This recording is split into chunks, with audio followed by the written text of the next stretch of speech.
This video is sponsored by Squarespace. Hey everyone, I'm Ace of Clay and welcome to another sculpting video. If you're new here, I'm a sculptor and every week I make a new sculpture. Today I am sculpting Tim Burton. This guy is one of my biggest inspirations. He is a visionary American filmmaker known for his dark, whimsical, and gothic style. He blends the elements of fantasy and horror in movies like Edward Scissorhands, Beetlejuice, and my all-time favorite, The Nightmare Before Christmas. And because this guy is such a big influence to me and I know a lot of you out there love him too, I made his sculpt extra special. And before we get started, if you got a sec, head on over to aceofclay.com to see all the brand new sculpting products I have for you. Not only do I sell everyone's favorite silicone sculpting mat, I also sell 10 and 16 gauge armature wire, clay cutting blades, wooden sculpture bases with and without pre-drilled holes, 2 different kinds of rollers, and more. And while you're there, be sure to check out all of the original character plushes I have in stock as well. Again, aceofclay.com, I'd love to see you there. And now without further ado, let's make Tim Burton.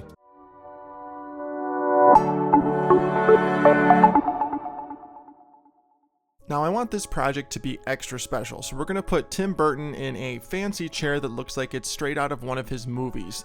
I'm going to start by creating the underlying structure of the chair by drawing and cutting out the shapes of the chair from this piece of cardboard. And there we go, we got the back and the bottom. Now my idea for this chair is to make it look like it's sort of morphing out of the ground in one of his movies, like it's just coming out of the earth. So we're going to start by making this mound out of aluminum foil and then hot gluing the chair pieces in place.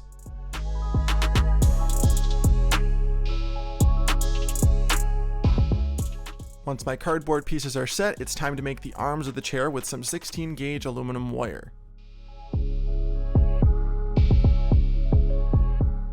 For an added detail and that signature Tim Burton touch, we're going to add a nice little swirly sticking off the top of the chair here.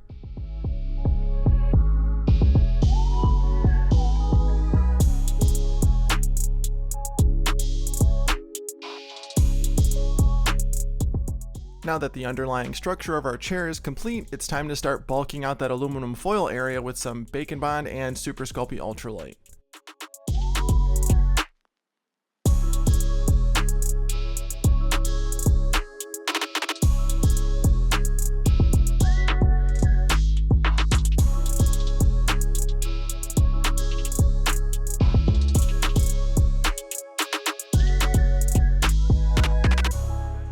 Now I'm going to start adding my final layer of clay to the cardboard areas, but first I'm going to brush on some Bacon Bond so that the clay sticks.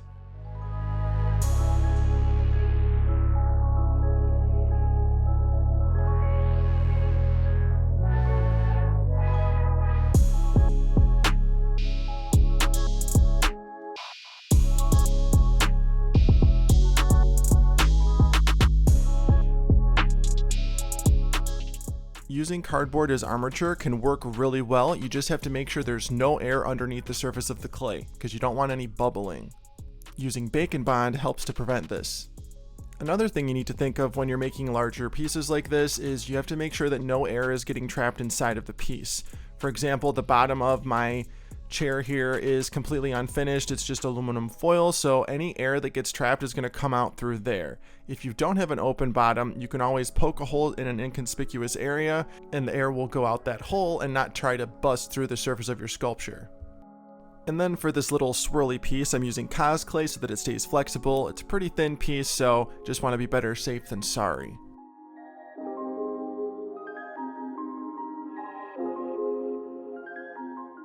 Now I'm going to go around the outer edge of the chair with my Explorer tool to create a wood grain. I'm not going to put a wood grain over the entire thing because I'm going to add some cushions later on.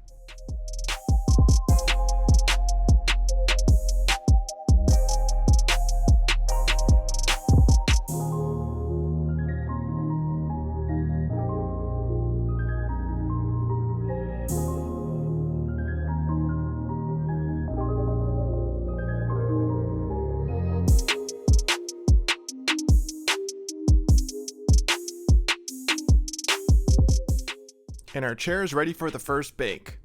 And once it's baked and cooled down, we're going to start by covering that ultralight with some Super Sculpey Original. Got these nice even sheets by rolling the clay through my pasta maker on the thickest setting. I'm just going to add this all over that ultralight and then we can start texturing it.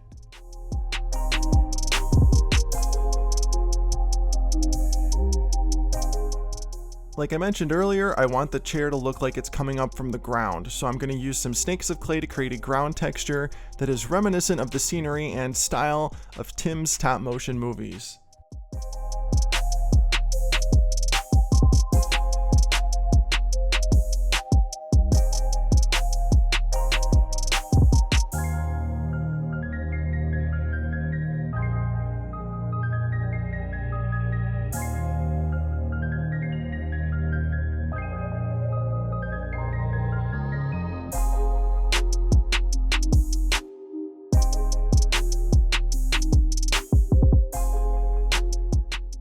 Once all the main shapes are down, I'm going to use my spoon tool to create a line texture.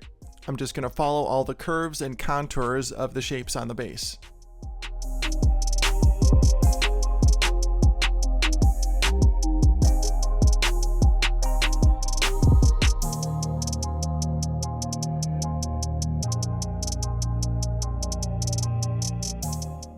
Once the base is all textured up, it's time to add some cushions to the chair. I'm using some Bacon Bond here to make the clay stick easier, and I'm just adding my shape, stretching it out to fit perfectly, and then filling in that little gap at the bottom there. And then of course the bottom cushion needs to go on, and then we can start adding some buttons and trim and all that.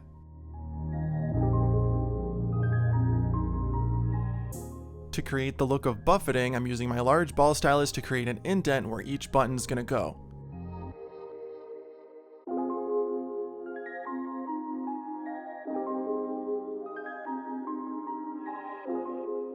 Now I'm using my super poker to create some tension marks.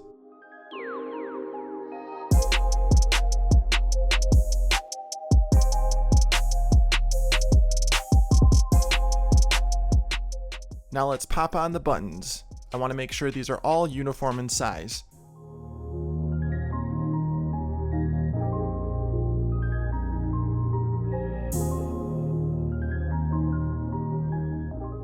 Now I'm going to add a couple more tension marks around the outer edge.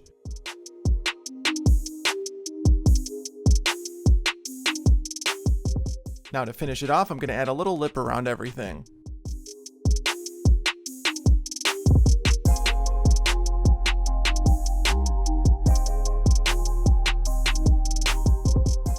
Alright, we're going to take a quick break from our video to talk about our sponsor, Squarespace. Whether you're a big business, a small business, a freelance designer, or a sculptor like me, Squarespace has everything you need to showcase your brand, sell your products, and more. I've been using Squarespace for over 5 years now, even before they started sponsoring me, and I could not be happier with my experience. Their products are so streamlined and so easy to use that managing my website, aceofclay.com, is truly a breeze. Some of my favorite features include the portfolios and galleries. In my line of work, I have to share my work with the world, and Squarespace's beautiful portfolios allow me to do just that. I have an online shop where I can sell plushes, stickers, prints, sculpting supplies, and more, and Squarespace makes everything so easy, and I'm not kidding when I say that. I can track my inventory, print shipping labels, I get notification when something sells. Everything I need is right there in the platform. You can even sell digital downloads. They really have everything you need to start selling online. And at this day and age, if you're an online business, you've got to have a social media presence, and Squarespace allows you to integrate all of your social media into any page of your website. So if all of this sounds good, head on over to squarespace.com, start a free trial, and when you're ready to launch your website, go to squarespace.com/aceofclay to save 10% on your purchase of a website or domain using my code ACEOFCLAY. Thanks again, Squarespace, for sponsoring today's video. Now back to our sculpture. All right, let's finish up this chair.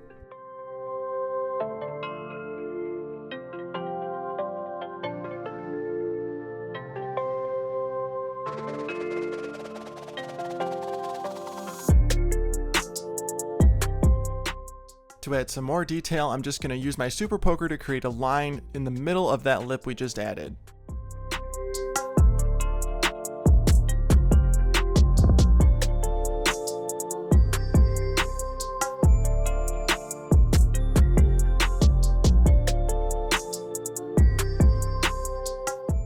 Now for the last step, we got to finish off these arms. I'm using Cos clay just so I can reposition these later on if I want to, and of course so they don't crack.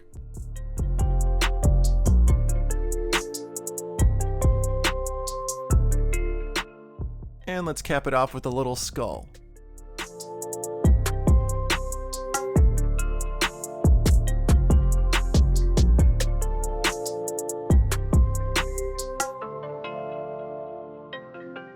For the last step on the chair, I'm just going to dab on some Bacon Bond mixed with clay softener to add a little bit of a fabric texture to the cushions. This is going to look real nice once it's painted.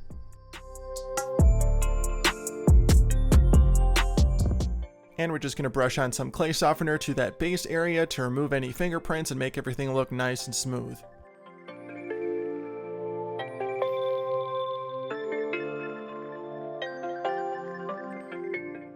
And there we go, the chair is done. Let's go ahead and get it in the oven. There we go, baked and cooled down, looking pretty good. Now let's sculpt Tim Burton. I'm going to start by creating his armature. I'm going to bend out one side of his body and then mirror it to create the other. If you're wondering, this is my 10 gauge aluminum wire available on my website, aceofclay.com. Once both sides are finished, I'm adding a third piece of wire for the neck and then tying everything together with some thinner wire. Now let's get him positioned.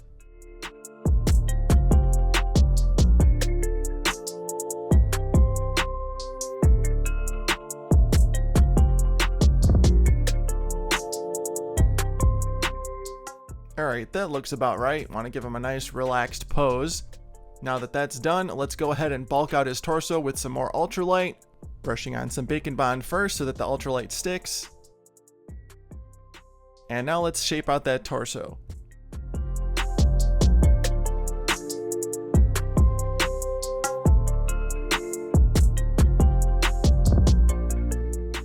Alright, I'm happy with that. Let's get it in the oven. And once he's baked and cooled down, we're going to start adding our final layer of clay to him, just covering the torso and adding the neck. He's going to be wearing a black suit, but before I add more suit details, I'm going to add some folds and wrinkles with some snakes of clay. Now let's pop on the lapels.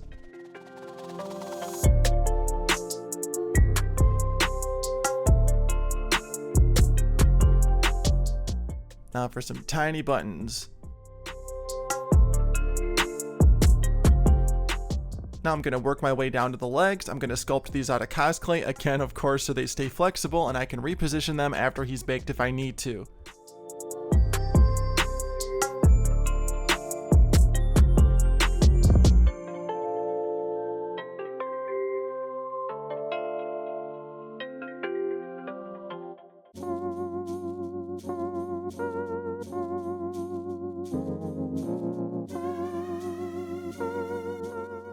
Now let's give him some socks.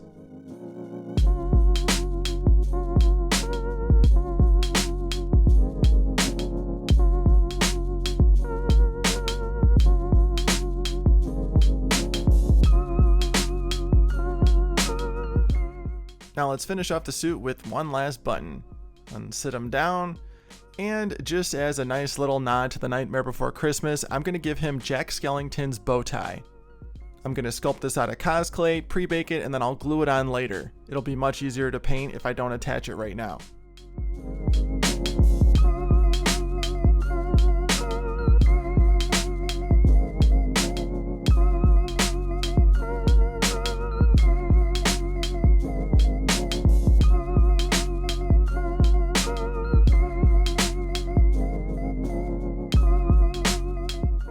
Alright, now before we bake him, we're going to brush on some clay softener to remove fingerprints and make him look really nice, and then get him in the oven. Now let's sculpt Tim Burton's head. I'm going to start by balling up a piece of aluminum foil to create the core, and then I'm going to cover that in Super Sculpey Living Doll and start shaping out his features, starting with the eye sockets.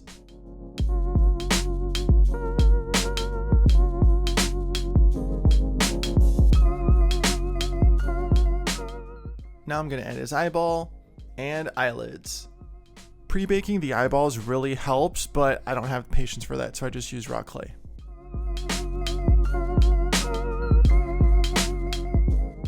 Now we're going to pop on his lower lid and create a little bit of an eye bag and then bring out his brow bone.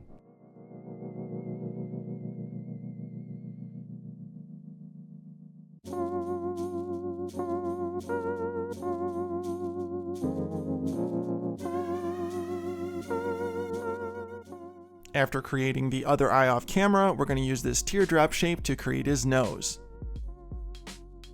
Once the general shape and size of the nose has been figured out, I'm going to use my spoon tool to blend in all the edges.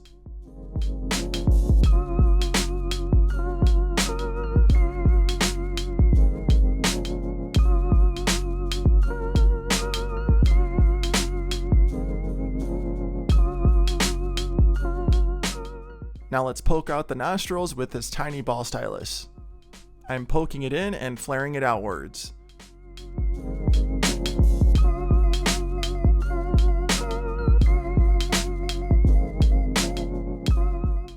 Once his nose is looking pretty good, we're going to pop on his bottom lip, like so, blending it in with the rest of his chin, and then we're going to pop on his top lip.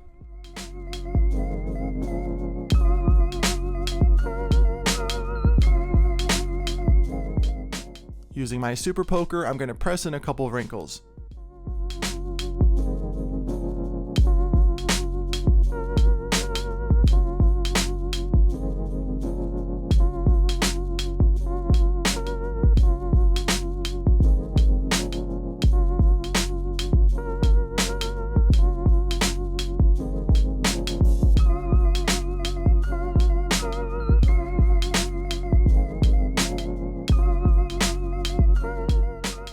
Now let's give him his mustache.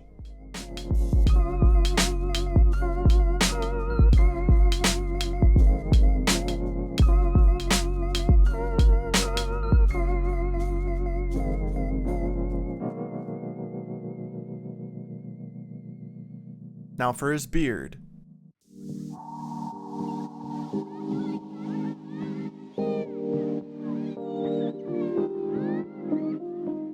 And we're just going to carefully texture everything with that super poker again.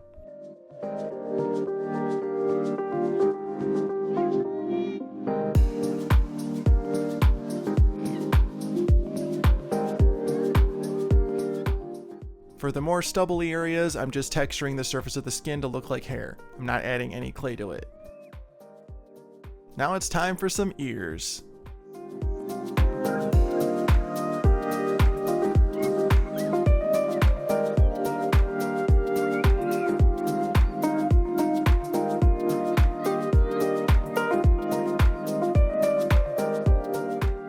For the last step, of course, let's brush on some clay softener.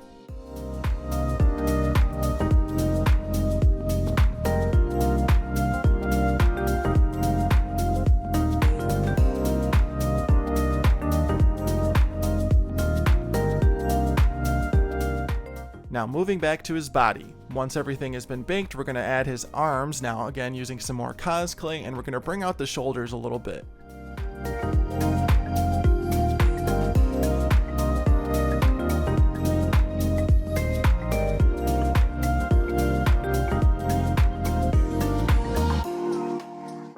After staring at it for a while, I realized his waist was a little too small. Tim Burton doesn't really wear super fitted suits. They're more loose and relaxed, so we're going to bring out the sides of it a little bit.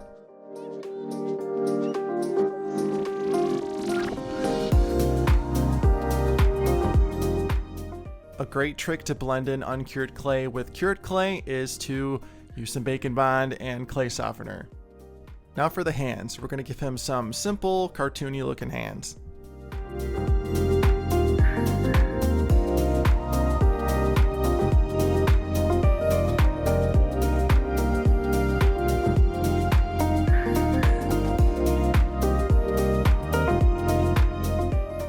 Once the hands and sleeves are done, we're going to pop on some shoes. Now I'm going to add some Bake and Bond into the hole at the bottom of his head and pop it on his body. And then position it so he's looking just the right direction. Alright, let's bake him again. And once he's baked and cooled down, looking pretty good, let's pop on his hair. I'm just going to add some Super Sculpey to the scalp, starting with a nice thin layer, and then we're going to bulk out all the different shapes. Tim Burton's signature do is unruly curls. So we're going to go ahead and create this sort of asymmetrical side part kind of thing, and then use this tiny spoon to create his nice curls.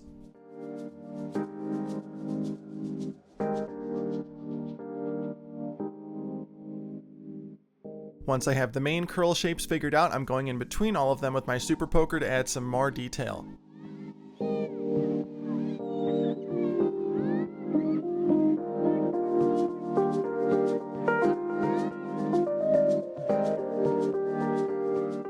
For an added touch, we're going to add some curly flyaways with some floral wire.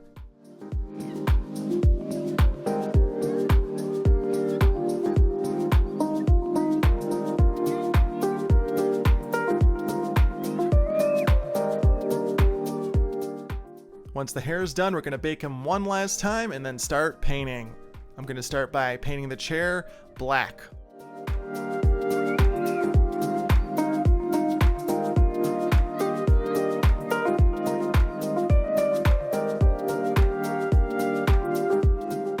Once my black base coat is on and dry, we're going to dry brush some dark gray onto the cushion area. I want to brighten the areas in between the wrinkles and edges.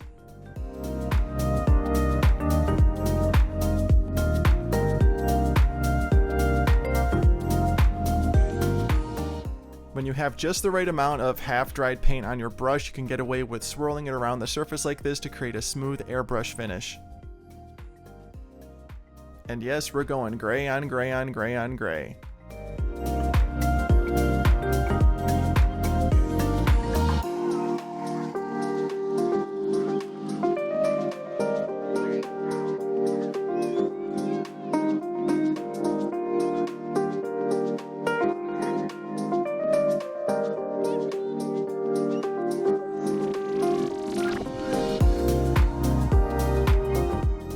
To add a little more personality to the base, I'm going to dry brush a little bit of purple on. There we go, Tim. What do you think? Now let's paint our guest of honor. Going in with this nice grayish tone for the skin. I'm essentially making Tim Burton into a Tim Burton character. So he's going to be very dull and gray and muted and look like he's in one of his stop motion movies.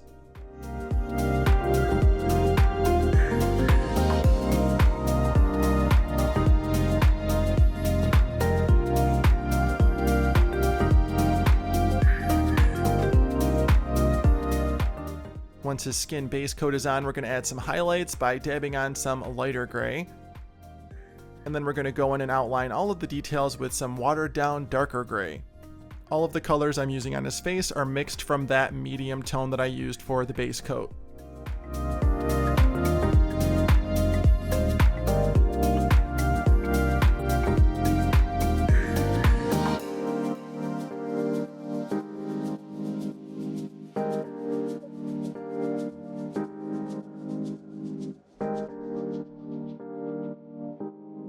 Now we're going to bring back a couple more highlights around the eyes,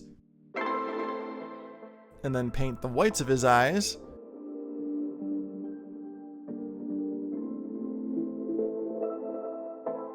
Now for his irises.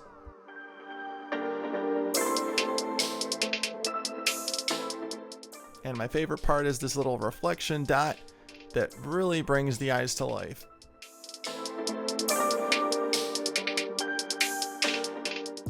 Now let's paint up his beard. I'm starting with this dark brown base coat, and then we'll go on later with some light gray and sort of dry brush that on the surface to thin it out a little bit and make it look like his current age.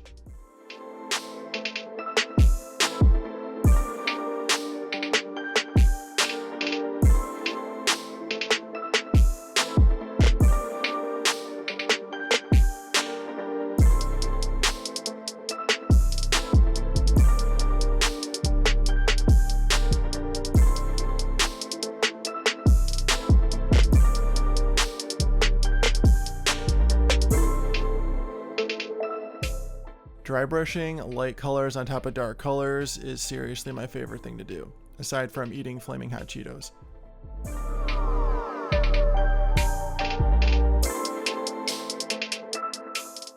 Now let's paint his bow tie.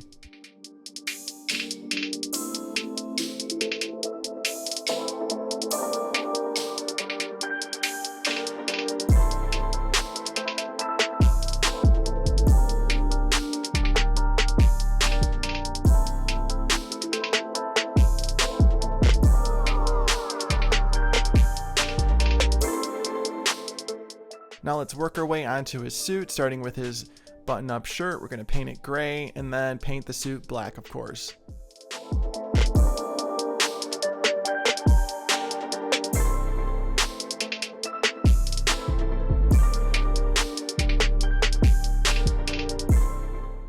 To bring out the detail on the suit coat, we're going to dry brush some dark gray on top of it.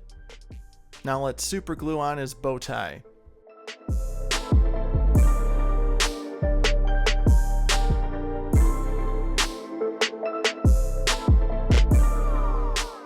And we're gonna sit him down, make a couple more adjustments, and then off camera I did add some silver metallic accents to the buttons and the trim around the cushions. Now say it with me. And he is done! My sculpture of Tim Burton is complete. Let me know how you think I did in the comments.